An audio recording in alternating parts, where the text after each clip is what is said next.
So what's up, everybody? It's your boy Jonathan D'Angelo, aka Johnny D. I got Burning Star 141 with me, the Twitch streamer of the Blerd View, and you are tuned into another Blerd View session. And today, tonight, tomorrow, this afternoon, this morning, this evening, second breakfast, we are sitting down with Miss Nadria Tucker, writer, producer, Blerd, talking about Black superheroes, Black writers in the superhero community, and the etc. How are you doing today, Ms. Tucker? I'm doing great. Glad to be here. We're really glad to have you. Yep. So you were getting traction not too long ago on the internet multiverse. Because you were writing for Superman and Lois, the new CW show. But do you want to tell us in a nutshell who you are before we get to that, so that everybody knows? Yeah, I am a TV writer, a writer of other things occasionally, but mostly TV recently. I've worked on Underground, which you might remember from WGN America. Oh, wow. Yeah. That was my first TV writing gig. So that's kind of where I got my start and learned a lot about the business. And after that, I worked on Krypton for the Sci-Fi Network for 2 seasons. And that was a lot of fun. That was a show about Superman's grandparents. As weird as that sounds, but it was very cool. And then I jumped on to Superman and Lois for the CW. Yeah. I saw that eye roll there for a second. Facts. Underground. Wow, man. And that was a really good show. Yeah, I was really disappointed when it was canceled. It was axed. That show was really good. I was here for it. And then they were like, it's not coming back. And I was like, what? Yeah, that was a really good one. The showrunner on that, Misha Green, like the creator, she's just fantastic. I mean, you know her from Lovecraft Country now. Mm-hmm. Yeah. Yeah, that was an amazing. The cast was amazing. Like the cast and crew were amazing for that show. I was, super mad when that didn't come back. I was like, man, y'all gonna let Empire ride, but not Underground? Anyway. Very cool. It was a cool first experience to have coming into the TV world, for sure. But how long had you been writing before Underground? Because that was what, 3-4 2016 years? Yeah. I mean, I've been writing forever. I've been writing since I was a kid in elementary school. Like I used to write horror stories because I used to do I used to read a lot of like Goosebumps and R.L. Stein, Yes, that kind of stuff when I was a kid. And so I got into like writing horror stories. And so I remember I wrote a horror story in elementary school, and it won the like Halloween story contest. Mm-hmm. But then this is like so relevant to today, just echoes. It was foreshadowing. They took my award away because my story had blood in it. But technically it was not human blood, it was monkey blood. So it wasn't actually breaking the rule. And yeah, that's where it all started. That's how it all started. Really? It's a horror story. Okay, well. But I'm actually really excited to hear you mention Goosebumps. I had to have read every Goosebumps book in several libraries across my city. So it's very exciting to hear that you were also into that franchise. I grew up on it. Okay, I'm not gonna lie. You say you grew up on Goosebumps, so I have to ask, like, how old are you? I do not have a comment. Okay. Yeah, what you gonna say, Johnny? Because I grew up on Goosebumps, and I was like, well, if you grew up on Goosebumps and I grew up on Goosebumps, like do they still make the books?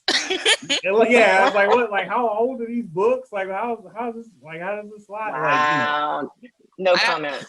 I have to ask, which one was your favorite, though? Oh, see, now you're gonna put me on the spot for real. I don't know. What's the one with the puppet? Slappy? Oh, Night of the Night Living of the Living Dummy? Dummy. Yes. I was thinking that. I was like, it's got to be that one. Scary, so scary. And those puppets are scary to this day. So, I mean, he's the icon of the series. I'm more of a Horrorland person myself, but love theme parks. Nice. So what else? What else? What else? You've done those 3 shows, but like, do you have any other? Or maybe we should hold that till the end. Maybe we'll hold that till the end, maybe. But yeah, it's just like, Underground, Krypton. They canceled Krypton too, man. Oh, they did? Yeah, they canceled Krypton too. It was like, man, and Krypton was good. They canceled good shows. What can I say? These are not cheap shows. I will say that. These are not cheap shows to make by any means. And the longer they go on, the more expensive they become. So, people look at economics and are like, well, we can't afford to keep making things. That's why a lot of your favorite shows get canceled over the course of, like reality life. When you look at things that have been canceled and you're like, why did this happen? Probably because it got very expensive. Still, Star-Crossed probably was pretty expensive, yeah. Yeah, it makes sense. I mean, budget, I guess, but especially considering, right, DC, at the time that Krypton came out, DC had content everywhere.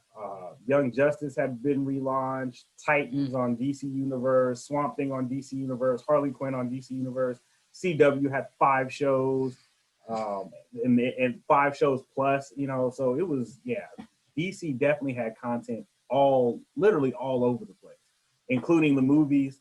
So I'm pretty sure Warner Brothers had to act something somewhere. So I guess it makes sense. But yeah, the good shows. It's the good shows. Because I know when Smallville was on CW, not to rant, but when Smallville was on CW, it was like the only superhero show out was Smallville. Oh, yeah. So they could write Smallville for 10 years because that was really it. It was just Smallville. All Right. DC had was Smallville and the dark. You had the whole audience. Yeah, so that makes sense. But Burning Star, you want to take it away? You want to get to the meat and potatoes of this? Yeah, sure. I'd love to get into what happened in the writer's room specifically. Like I said, I saw that bit of an eye roll. But let's see. So would you like to tell us what happened when you started to first speak up in the Superman and Lois writer's room? We've heard all kinds of stuff from your Twitter thread that really blew up about, well, even like seeing the first episode that I watched, like in yesterday, I can definitely see some of the problems, but we would love to hear from your perspective. Yeah, I mean, basically, this is not, issues of representation in TV is not a new problem. Misrepresentation has been a problem since the dawn of television. And so being a person who is Black and a woman and socially conscious, I try to go into these jobs with that in mind and try to, help combat that. In addition to telling amazing and dope stories, I think those go hand in hand. So basically, like, things started out pretty cool, like I said in my Twitter thread. But then once, casting started to happen, it became clear that there was not a whole lot of representation in the cast. And I mean, people of color, not just Black people, Asian people, Latinx people, people with disabilities. All of that representation was just severely lacking. And so I started to bring it up to the showrunner. And the comment that I think got the most traction and the one that like appalled me the most and pissed me off was, when I said, let's try to have some diversity in casting, let's try to get people. The showrunner responded with like, okay, we'll try it, but we're gonna have to ship people in because there are not a lot of Black people in Canada. And yeah. Yeah, okay. And so I responded with, my response was, I think there are Black people in Canada. I've been to Canada. And I've seen them, and Drake is from there, so I know that's one. But there are Black people in Canada who are actors and who would love the work. Yeah. So, you know, that's just kind of like the tone that was set from pretty early on. And when you start in a place like that, it's you don't it's not a good tone to set. It's not a good starting point. Yeah, no, that was definitely a very weak excuse. All things considered. I mean, where was the Underground Railroad heading towards, if not to the north? But anyways, how many episodes in did you get before like it became a problem, and how many episodes continued after you started advocating?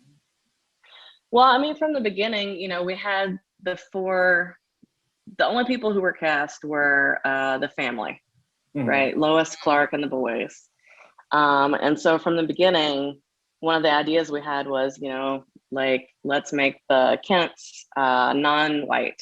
Let's make them Black. Let's make them Asian. Let's make them Native American. Could they be immigrants? Maybe, you know, it's a literal immigrant story instead of just a metaphorical immigrant story. Maybe it's both.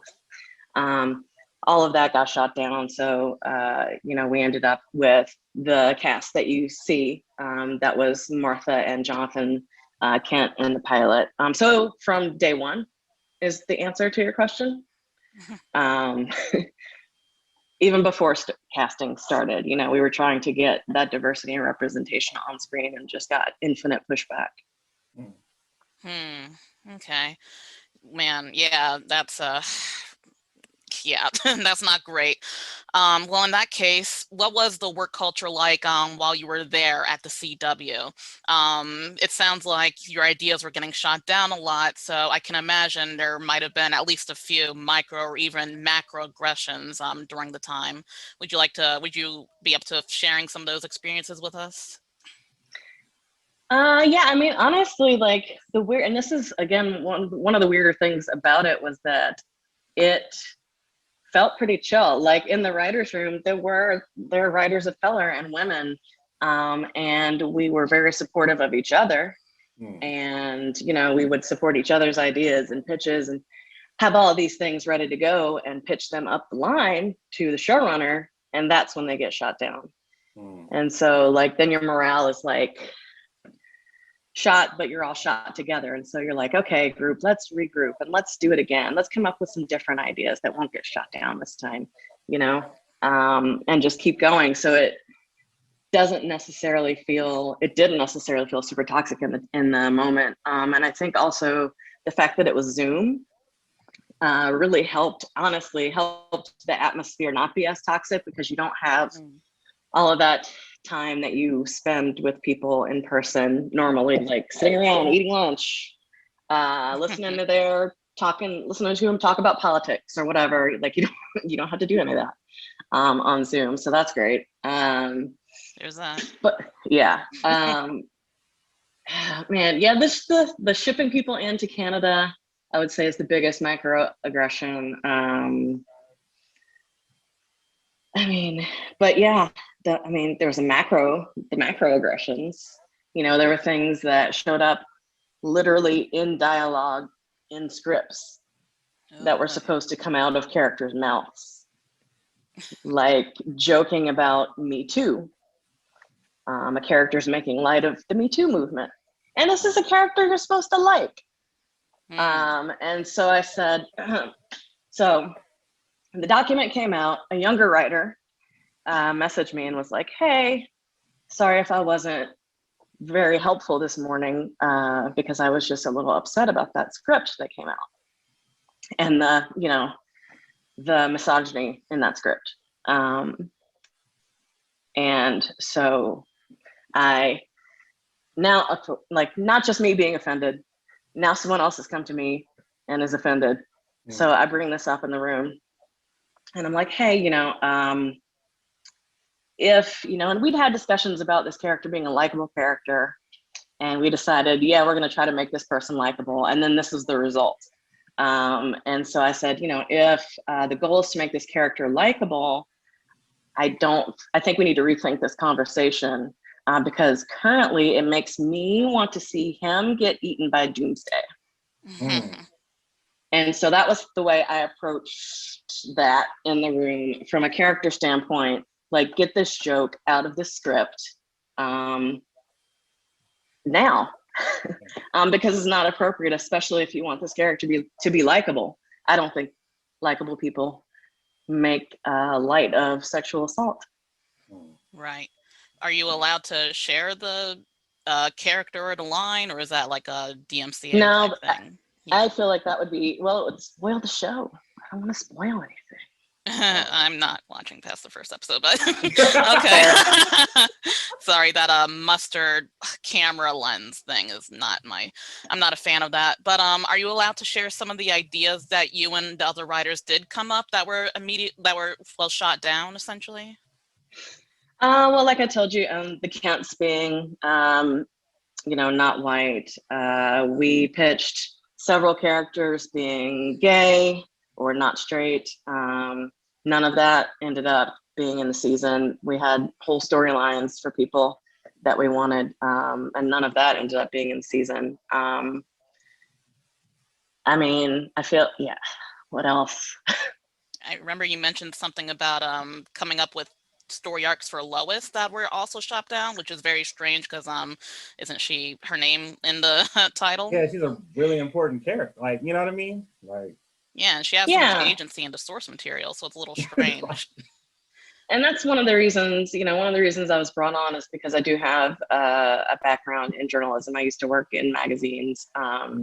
And so that's one of the perspectives that I brought to the room. And so I was always pitching, Lois journalism stories. We pitched, my favorite pitch was all right, I'll give you, I don't even know if you need that background, but I'll give it to you later.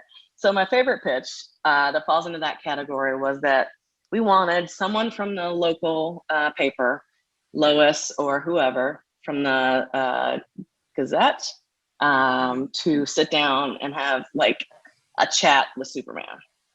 Like a one-on-one Barbara Walters style, Superman, this person, chat. And like ask every question you want to ask Superman. If you sat down with Superman, like, how do you shave? Like, what, do you have a girlfriend? Like, ask all the questions. Not interesting. I think that would have made a good filler episode too. Because they could have answered comic questions that most people won't get, you know what I mean, just watching the show. It would take some of that deep dive from the source material out. Here's Superman.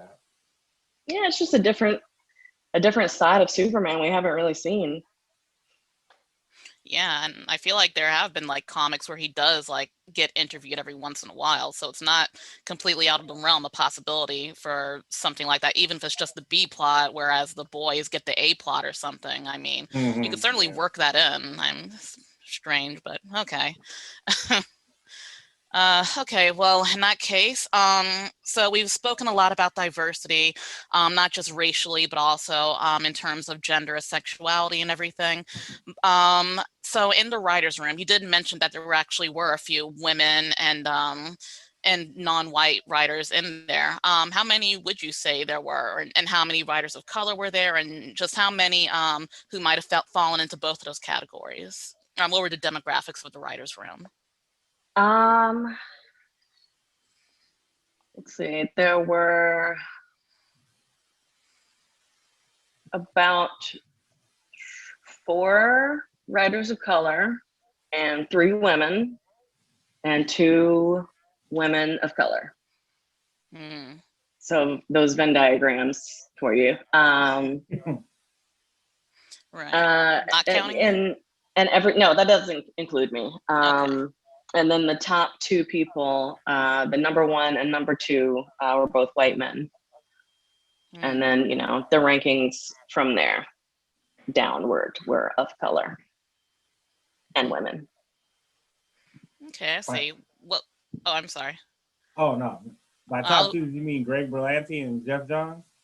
No. I mean, Todd Helbing and the number 2 person on the show. Who actually, was in the writer's room on the day-to-day. Okay. How does the ranking system work exactly? Are there like the two head writers and then there's the rest of you, or is there like others in between? It's very hierarchical. So it's like, you know, the lowest level is staff writer, and that's like when I was on Underground, my first job, you're staff writer. Then there's story editor, which is a level above that, like you have a little more experience, and then executive story editor, and then producer, which is where I was. Sorry, co-producer, then producer, and then there's like executive producer. I can't even name them all in order. Co-executive producer. There are several different delineations. And typically a room will hire, you know, a range of people with lots of different levels of experience. Okay, that's interesting. So you did have like a decent amount of, not all of it, but you had like some sway into where the stories were going, essentially, to an extent. And again, like when people are coming to you expressing problems, there's a responsibility that you have to bring that shit up. Like, I'm not just complaining because it's fun. Absolutely. Absolutely. Okay. Let's see. So I am wondering how pervasive this issue is essentially. So not only have you heard of similar experiences happening on other CW productions, because I mean, we have noticed that a lot of CW shows do tend to be pretty white, but I was also wondering, since you've worked on two other relatively well-known shows like Underground or Krypton, did you have you seen any other similar situations in those productions too, with like completely different networks? That's a lot. There's a lot in there. I mean, so yeah, I think that this kind of stuff happens all the time, like on CW shows, on other networks. This is, I mean, it happens in every workplace, microaggressions and toxic environments. In my experience, Underground was not that. It was a very different type of experience. It was run by a woman of color. On Krypton, you know, there were times when certain executives or producers were there that, yeah, they said some ignorant shit. Like, people, you know, it's not anything that was surprising at the time. And I'm honestly like surprised now that people are surprised by this. Like, none of this is surprising. Yeah. People get surprised every other month when a new controversy comes out, so I'm not surprised that people are surprised. Fair. So we did a two-part episode on the CW and how it does black characters, and that Black Lightning episode, we had to it was just so much. It was just so much in both episodes. But Black Lightning even had its own episode because it was just that, like, and you know, it's not just the CW in general, right? Like, apparently Warner Brothers has an issue.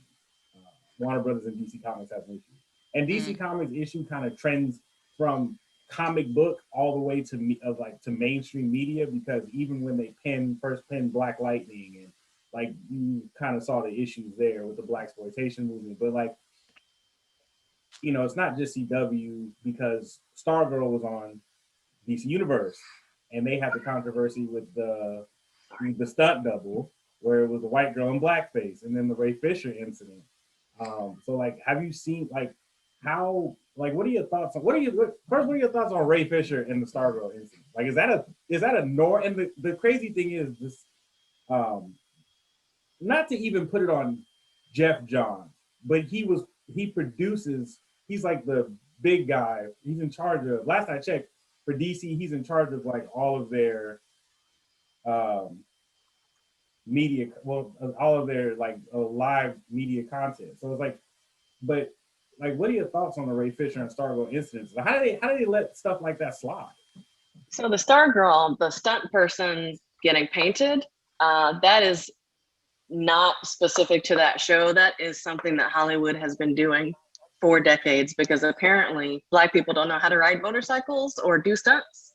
So they couldn't find any Black stunt people. So they have just been painting white stunt people brown. No. Google this, look it up. It's been happening. You can find stories. It is a common occurrence. This is not just that show.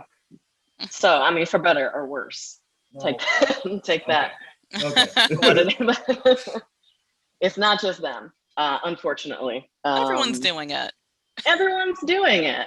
But I would also like to point out that there are plenty of Black people who do ride motorcycles and who do flips and punch stuff, probably. Yeah, I've seen Black people punch stuff every once in a while. Yeah, we do stuff, you know, like yeah, every once in a while. What about Ray Fisher's incident with Joss Whedon and the Justice League set? Yeah, I mean, I believe Ray and I stand with Ray, and that is just, I mean, again, not surprising. I've met Jeff Johns. I've never met Joss Whedon, so I can't comment on him or any of that. But I've met Jeff Johns, and I did not have pleasant interactions with him. He tried to tell me what, as I tweeted, he tried to tell me what and was not a Black thing, specifically hair. You know, there was an actress. I love that. An actress on Krypton, Georgina Campbell, had the back of her head like shaved in like a chevron, you know, kind of thing. But she had some hair, and so she could wear it down and you wouldn't see it. She could wear it up and you would see like the back of her head shaved with the chevron, and it was dope. But Jeff had a problem with her hair being up in some of the scenes, and it was down in some of the other scenes, and just couldn't get over it. And why is she changing her hair so much? And I'm like, she's not changing her hair. She's putting it up. You know, Black people, Black women change our hair a lot. Yeah. You will see me, you can see me tomorrow and I will have an afro. You can see me 2 days from now and it, you know, it might be something else. Body wave, like people changing our hair frequently is a Black thing. Like it's a Black thing. Like that's what it is. That's what that means. And that's what she's doing. And he's like, no, it's not. What? What? So that was the extent of the interaction. That and some other, you know, some other nonsense around Comic-Con with him that I had with Jeff, and he, yeah. So I knew I didn't have a favorable impression of him when I heard the Ray Fisher stuff. So of course I believed Ray. And I think that there is so much more that has not come out about a lot of these people. Yeah, there's a huge the rumor mill in Hollywood was that Jeff Johns and Greg Bernelli and Joss Whedon were difficult to work with, especially if you were a person of color.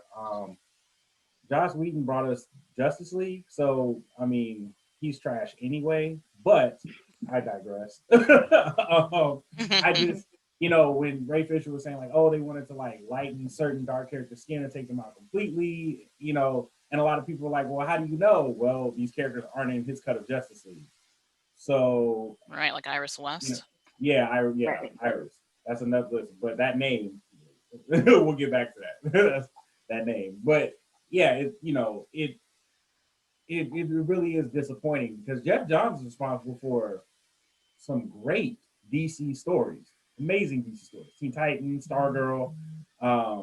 So it's kind of disappointing to know that he's not the greatest guy. And also too, you can see the effort he put into Stargirl and certain characters in Stargirl versus the effort you see on Black Lightning or certain characters like Mr. Terrific, Diggle, Iris West on Flash. So it's, you know, like even with the Dr. Midnight's character on Stargirl, the one black character in like the whole show.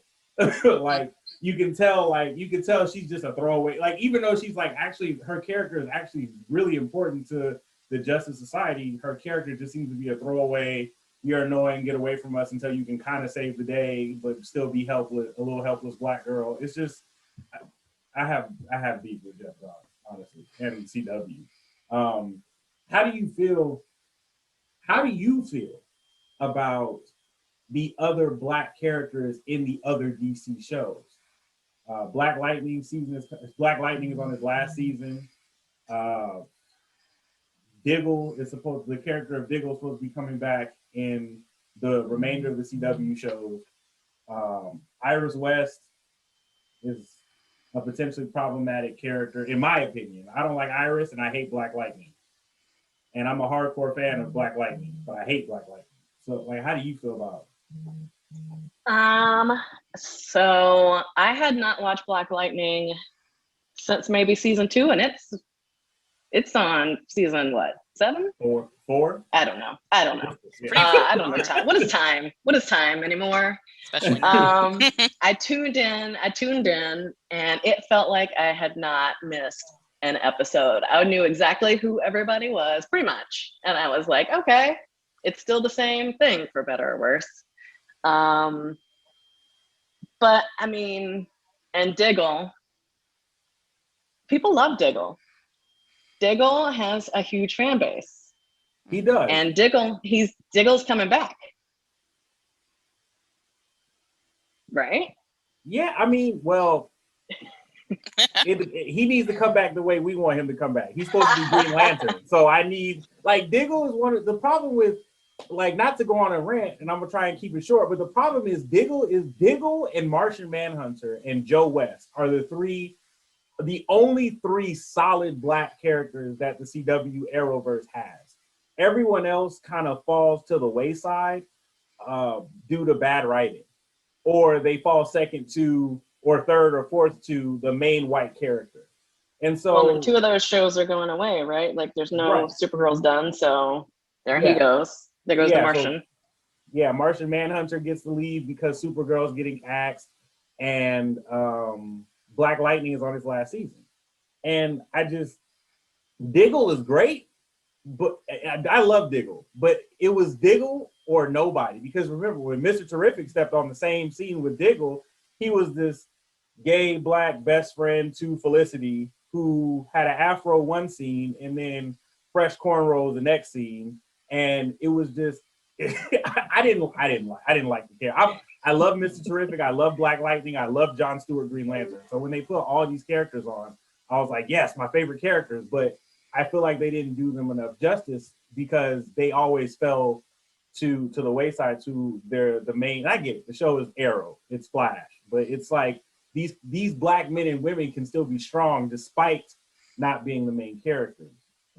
And yeah, I think you're right. And I think another thing that these shows sometimes run into is sticking, not so much Black Lightning, because Black Lightning actually has a ton of different black characters. But when you're talking about a show that only has 1 or 2, then you're going to see the black character get stuck with the racial justice, storyline of the season, whatever that may be.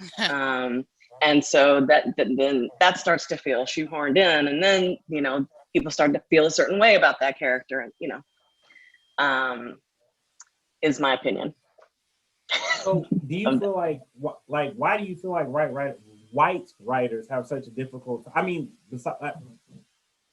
why do you feel like white writers have such a difficult time writing black characters? Like, I know that they're not going to fully understand the black experience, but it's like you said, like the shoehorning in, or the black best friend trope, or like we need a black person here. Like, I think the main problem is, and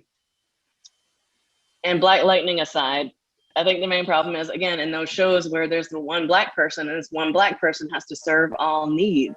Mm-hmm. Like, this person has to be the sassy black best friend and the educator of Black Lives Matter facts and the whatever.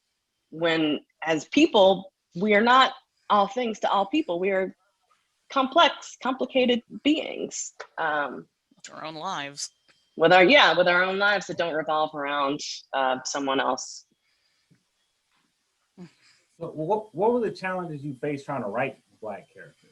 Or did you have any? Because you were on Underground, so that was like predominantly Black production all the way around. But for And you're Krypton, Black, that helps.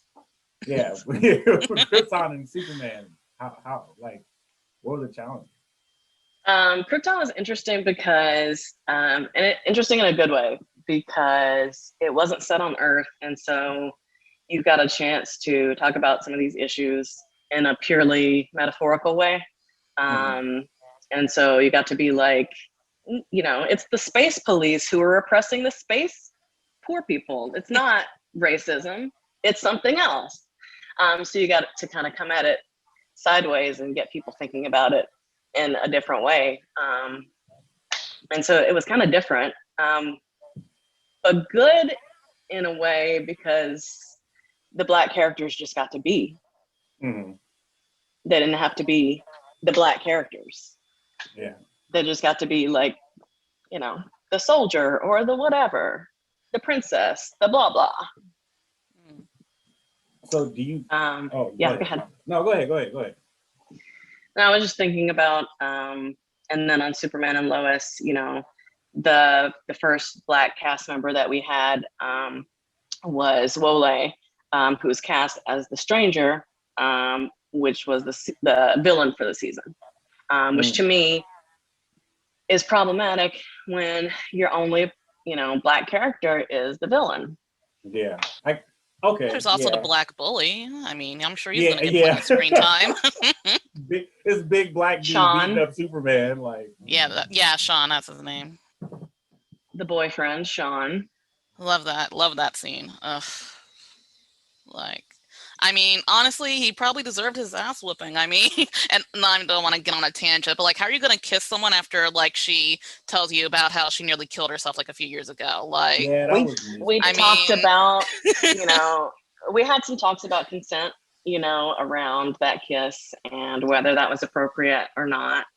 And yeah, it was definitely up for debate in the room. Hotly debated that kiss. And I was surprised more people didn't debate about it online, for the exact reason that you said. Yeah. So how did you feel about Captain Luthor being Black? I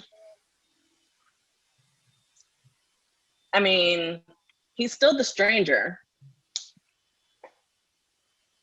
So yeah. They don't know that's who it is, right? Like, we only know that. They don't know. Yeah. So to them, he's still the Stranger. But to us, and again, that's when you hear that name, that is not a positive name, is it? Yeah, that's like that's Lex not a Luthor, hero right? in DC canon, Lex Luthor. Yeah. But I will, devil's advocate, hear me out. The best Lex Luthors we've had were the Lex Luthor from the DC animated universe back in the Justice League cartoon. He was like POC of some sort. We try and say he's Black because we didn't have too much representation, but he was POC of some sort. And then I don't know. Are you sure? I could have sworn he was white, and he just looked like he looked a was, little melanated because of the design of the show, because they used like black paper instead of. I mean, because like they had this. I don't want to get too detailed into it because I don't quite understand it myself, but they used like dark paper instead of like white paper in order to animate it to give it that gothic design. So I kind of figured, because like everyone looked pretty tan in that show, despite the fact that it was like cloudy like all the time, well in Gotham in particular. But I thought that's why he looked a little more melanated than he was supposed to be. But I don't know. I mean, I like to think that like he was not white, but I mean, that's that Lex Luthor's up for debate. But then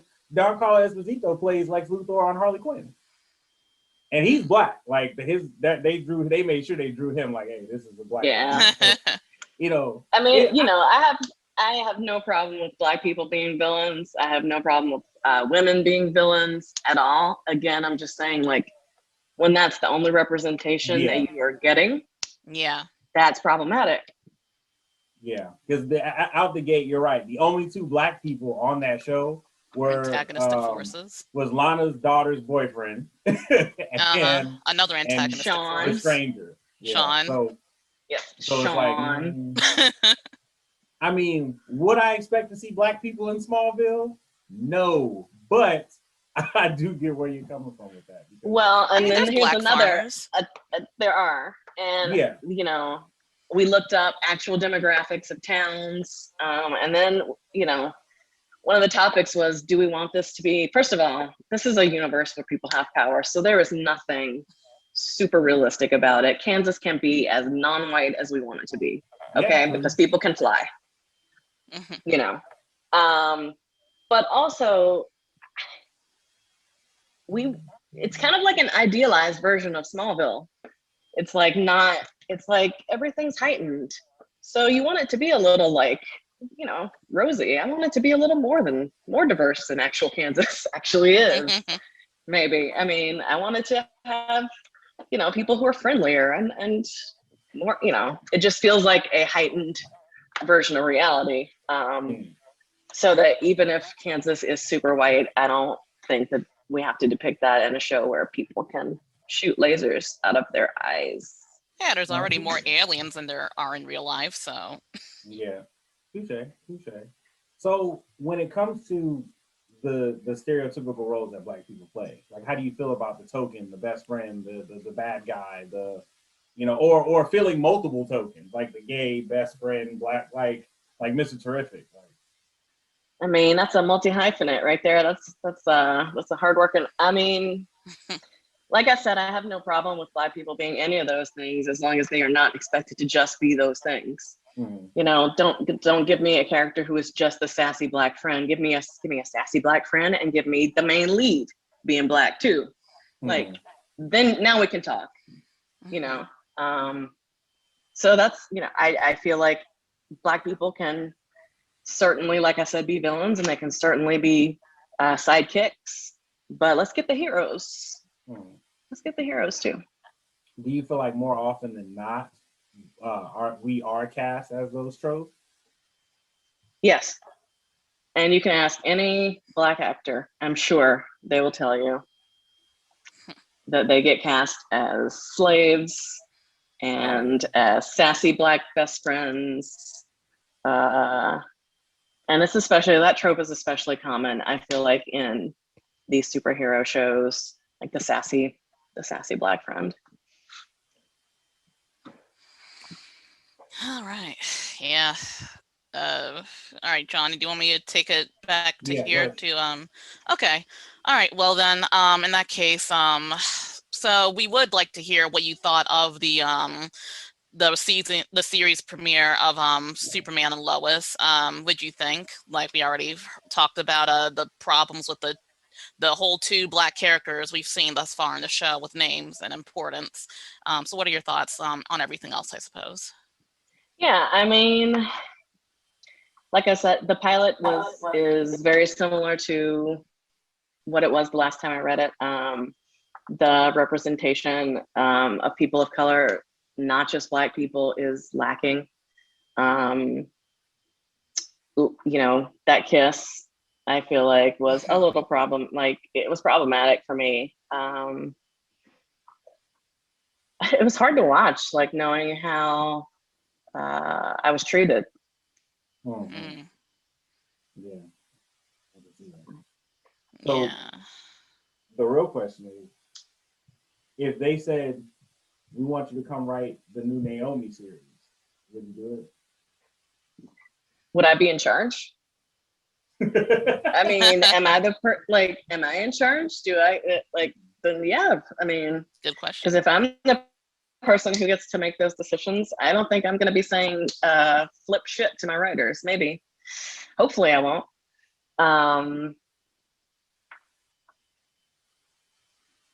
Do you feel like with that project in the works, do you feel like because Naomi's a black girl with superpowers that rival Superman, do you feel like they're actually going to do it justice?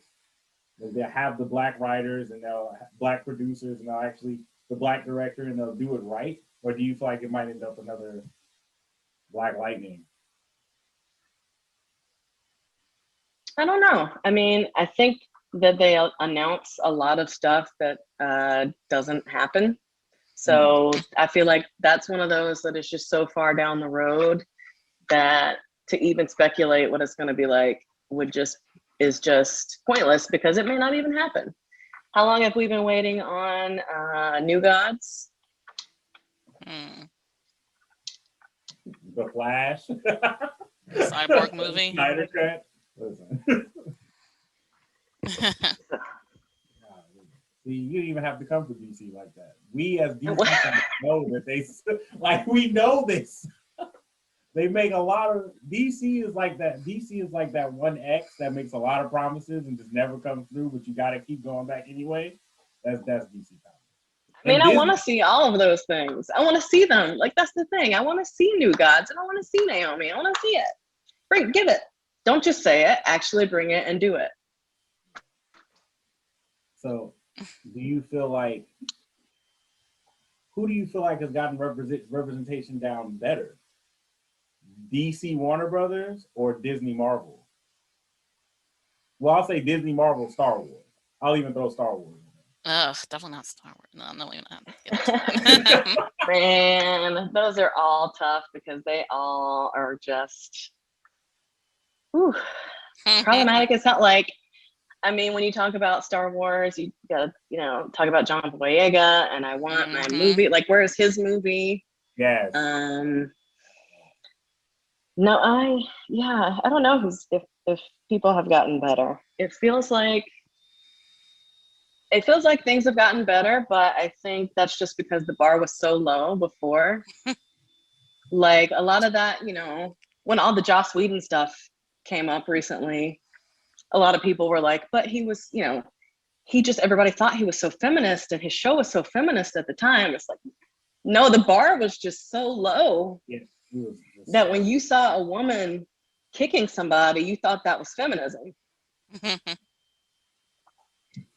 So I think, the bar has risen a little bit since then, but not a whole lot. Go ahead, Kai. Oh, you want me to do the next question? Okay. Well, yeah. Well, what is next for you? Are you working on any projects? Obviously, if you can't tell us anything specifically right now, that's fine. But would you be willing to shed some light on what you're working on next? Because I'd love to hear it. I am working on some pitches right now. I'm adapting a comic book, and I'm hoping to get that turned into an animated series. It would star in the sense that an animated person is the star, a woman of color. And also trying to get a pitch together that is like a global sort of response to, did you guys watch Away? Do you remember that show where they were in space? Was that NBC?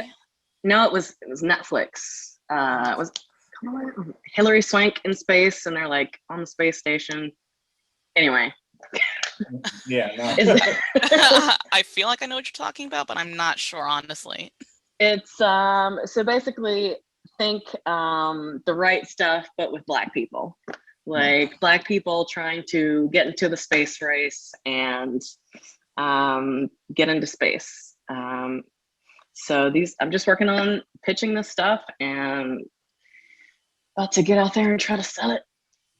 All right. I'm really looking forward to that, especially the one about the comic book. I'm sure you can't tell us anything, but is it a well-known character or is it like a more obscure graphic novel type thing? It's definitely a more obscure graphic novel type thing, and I hope to be able to talk about it very soon.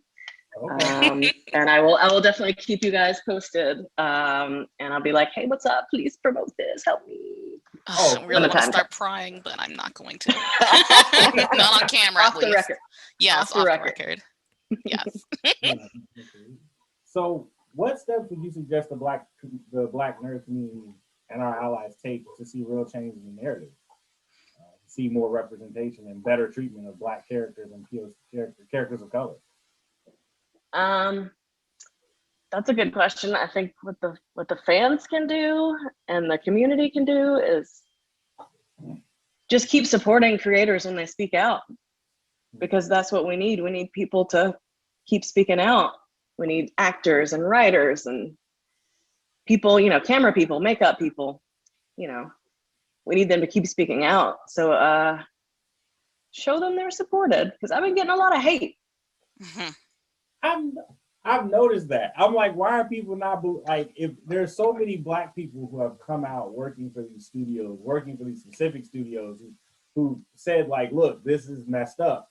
And, you know, a lot of people, even Black people, don't believe, you know, what's going on. And I find that really, I find that hurtful, you know, hurtful. It's like, cause you got, it's like you said, the bar was already low. You know, they were black facing us 70 years ago. Like my mom remembers blackface being on TV. She's 50.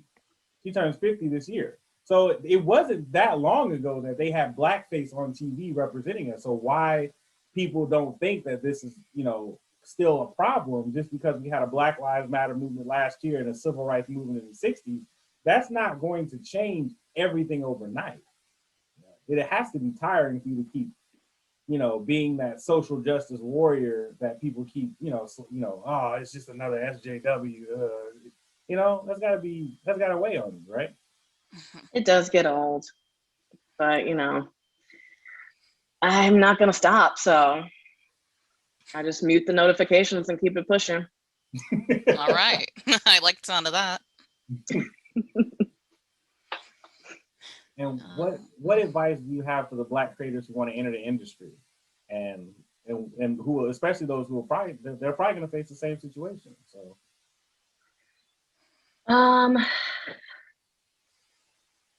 stand your ground.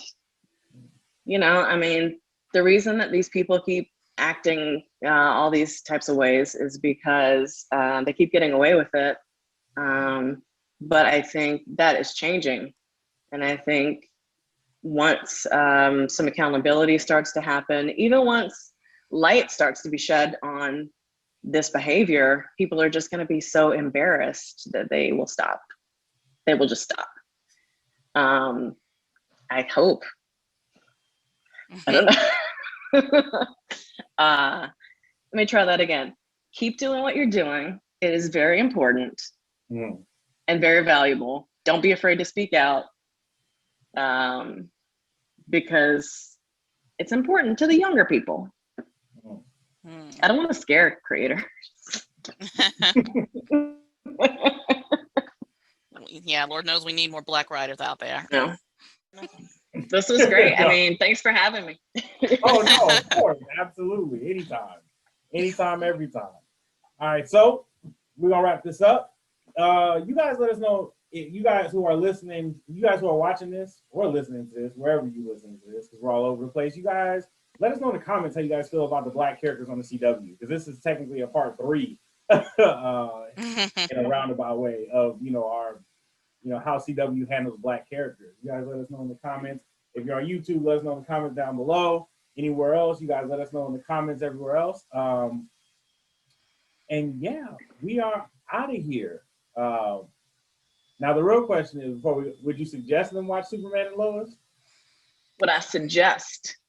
I don't know if I have time to go into how residuals work here, but the more people that see it, I mean, people are going to watch regardless of what I say and regardless of what's on Twitter, regardless of what happened behind the scenes. I just want people to know how TV gets made. Okay. Well, it's your boy Jonathan D'Angelo, aka Johnny D, Kai, aka Burning Star 141. You guys check her out on Twitter and Twitch. Nadria Tucker. You are tuned into the Blerd View. We are out of here. Peace.